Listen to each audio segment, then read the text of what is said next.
सुप्रभातम।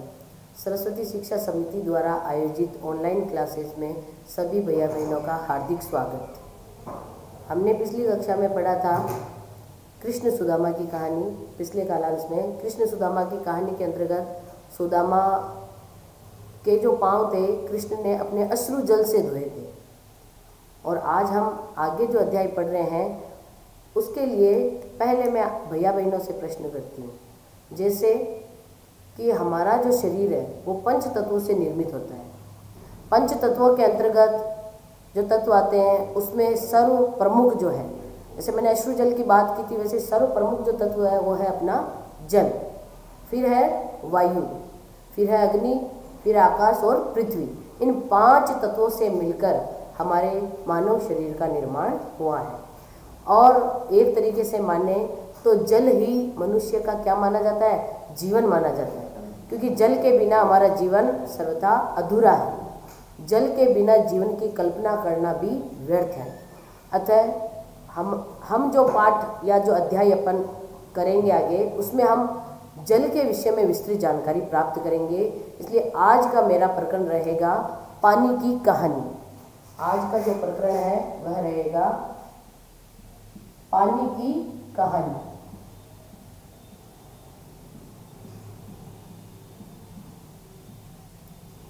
पानी की कहानी में जैसे जल किस किस रूप में विद्यमान है, जल किन किन गैसों से हमें प्राप्त हुआ है, पृथ्वी पर जल का कितना % भाग पीने योग्य है, इन सभी विषय के अंतर्गत हम विस्तृत अध्ययन करेंगे।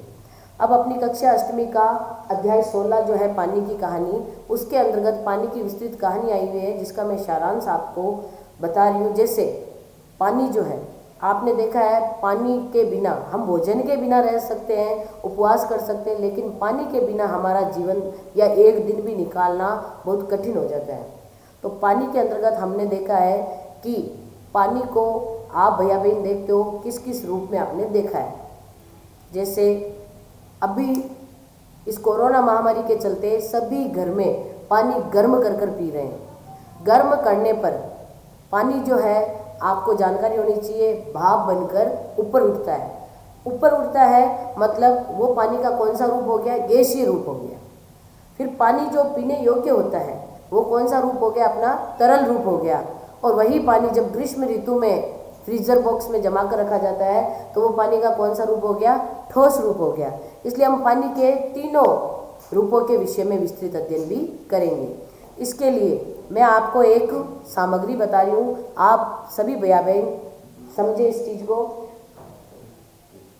पानी के 3 रूप कौन कौन से रूप होते हैं? पानी के 3 रूप अर्थात सबसे प्रथम रूप अगर हम देखें तो ठोस रूप। ठोस रूप में आप देखोगे सभी भैया बहन सबने घर में प्रयोग कर रखा है बर्फ के रूप में। पानी का प्रथम रूप है ठोस रूप, जो अपन देखते हैं बर्फ के रूप में। फिर अभी मैंने नाम लिया है कि कोरोना महामारी के चलते हम गर्म पानी भी करते हैं। तो गर्म पानी करने पर वाष्प जो है ऊपर की ओर उड़ती है। मैंने एक ग्लास लिया है, इसके अंदर पानी है, जो कौन से अवस्था के अंदर है? तरल अवस्था के अंतर्गत। और इसी पानी को मैंने गर्म कर रखा है। अपन देखते हैं कुछ आपको प्लेट के ऊपर ओस की बूंदें सी नज़र आ रही है। ये पानी का कौन सा रूप हो गया? ये पानी का तीसरा रूप, जो ओस की बूंदें भी हैं। और यही ओस की बूंदें अगर मैं ढक्कन नहीं लगाती तो वाष्प के रूप में वायुमंडल में विलीन हो जाती। तो ये हुए अपने पानी के 3 रूप। अब सभी भैया बहन इन तीनों रूपों को नोट करेंगे। पानी के 3 रूप कौन कौन से होते हैं? प्रथम रूप जो है वो तो है ठोस रूप। कौन सा रूप है? ठोस रूप में। और ठोस रूप में पानी का जो रूप होता है वो होता है बर्फ। द्वितीय है वो है पानी का गैस रूप, जिसके अंदर आप सभी समझते हैं भाप, वाष्प या भाप। वाष्प या भाप के रूप में। और अपने पास पानी का जो तीसरा रूप है वो है द्रव्य रूप में। द्रव्य, जिसको अपन नाम देते हैं तरल। जो अपने पीने योग्य पानी भी माना जाता है। इससे पहले आपने देखा पानी पंच तत्वों में भी आवश्यक है। पानी, अगर हम ये सभी चीज विज्ञान विषय के अकॉर्डिंग, अर्थात विज्ञान विषय में भी पानी के तीन रूप बताए गए हैं। उसके अलावा मैंने अभी आपको नाम लिया है, जैसे इस प्लेट पर आपको कुछ बूंदें नजर आ रही है, वो बूंदें ही वायुमंडल में जब विलीन होती है वो ओस की बूंदें कहलाई जाती है।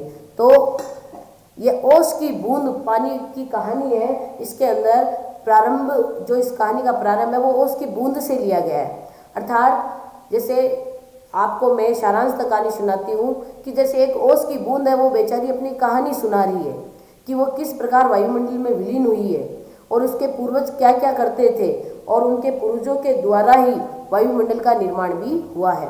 अर्थात ओस की बूंद जो है वो अपनी कहानी इस प्रकार सुना रही है, वो बता रही है कि मेरी दो तो हद्रजन और एक ओसजन। अर्थात ओस की बूंद की कहानी में क्या है, वो स्वयं बता रही है मेरी दो तो हद्रजन और एक ओसजन।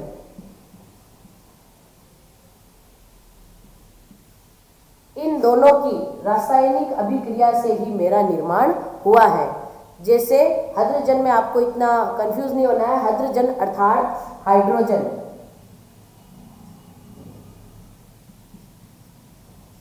और ओसजन अर्थात ऑक्सीजन।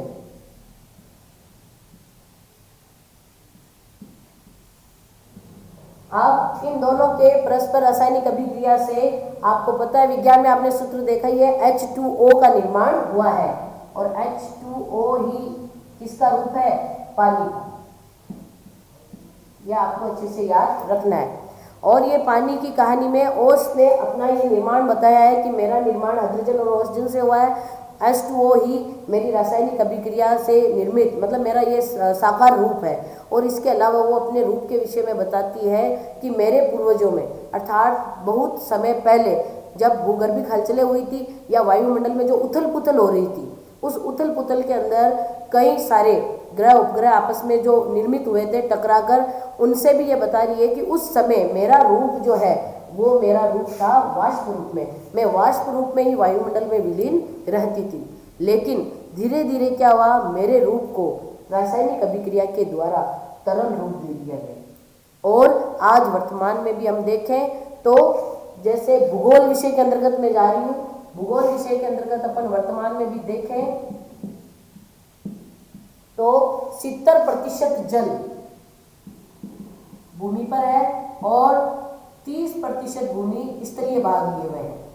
अर्थात संपूर्ण भूमि का भाग जो है 70% जल से ढका हुआ है और 30% भाग स्थल से ढका हुआ है, जिसके कारण पृथ्वी को भूगोल विषय में आप सभी जानते हो कौन सा ग्रह कहा जाता है, नीला ग्रह भी कहा जाता है। अब किस कारण कहा जाता है, पानी की अधिकता होने के कारण। पानी की अधिकता होने के कारण पृथ्वी को नीला ग्रह भी कहा जाता है।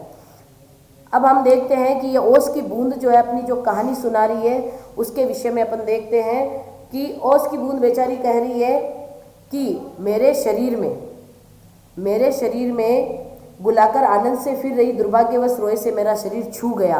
अर्थात वो जिस प्रकार एक मनुष्य के हथेली में आती है, इस कहानी में एक मनुष्य होता है और वो व्यक्ति जो होता है वो ओस की बूंद जो है पत्ते के माध्यम से उसकी हथेली पे आती है और वो हथेली में आकर मानो ऐसा प्रतीत हो रहा है कि वो अपनी दुख भरी कहानी उनको सुना रही है। अर्थात वो ये समझाना चाह रही है कि मेरा जीवन किस प्रकार प्रारंभ हुआ है और किस प्रकार मेरा जीवन आगे से आगे चलता रहता है। तो वो इस विषय में बता रही है कि सूर्यमंडल अपने निश्चित मार्ग पर चक्कर काट रहा था। वे दिन थे जब हमारे ब्रह्मांड में उथल पुथल हो रही थी और अनेक ग्रह और उपग्रह भी बन गए थे। तो वही व्यक्ति उससे पूछता है कि क्या तुम्हारे पुरखे अब सूर्यमंडल में नहीं है? तो फिर वो ओस की बूंद जो है वो अपने विषय में या अपनी कहानी को आगे निरंतर रखती हुई कहती है उनके वंशज अपनी भयावह लपटों से अब भी उनका मुख उज्ज्वल किए हुए हैं। हाँ, तो मेरे पुरखे बड़ी प्रसन्नता से सूर्य के धरातल पर नाचते रहते हैं। फिर वो अपने जीवन की क्रिया के विषय में उसको बताती हुई कहती है कि हे किसान भाई या हे भैया, आप मेरे जीवन को बचा लीजिए, क्योंकि मेरा जीवन जो है अभी क्या हुआ है, संध्या का समय हो चुका है और मेरा जीवन जो है वो सूर्य के प्रकाश से ही पनपने वाला है। जब सूर्य का प्रकाश मुझे मिलेगा तो मेरे जीवन में मुझे या जीवन जीने की एक नई कला आ जाएगी। तो एक बार सभी पहले ये नोट कर ले, फिर ओस की बूंद की जीवन जीने की कला जो है वो मैं आपको समझाती हूँ। ठोस रूप, गैस रूप और द्रव्य रूप H2O का निर्माण होता है, 2 हाइड्रोजन और 1 ऑक्सीजन। इधर 70% भूमि जल से ढकी हुई है और 30% स्थल से। इसके कारण भूगोल में इसको नीला ग्रह भी कहा जाता है। अब अपन देखते हैं इसका आगे का रूप।